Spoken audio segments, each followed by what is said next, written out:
Again, I wish there was a simple answer, but there are certain things that you need to be aware of.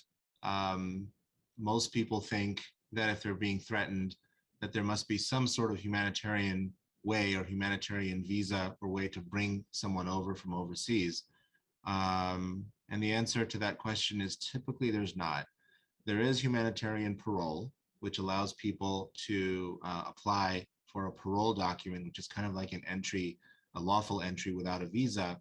But the standards are very, very high. Um, and on top of that, currently, at least now in 2021, USCIS is so backlogged with humanitarian parole applications that it's almost impossible to get one through. And in fact, they may be stop accepting them at some point in the very near future. You cannot apply for asylum outside the United States. And if you try to apply for another kind of visa, like a tourist visa or a student visa, with the intention of applying for asylum, you're committing fraud.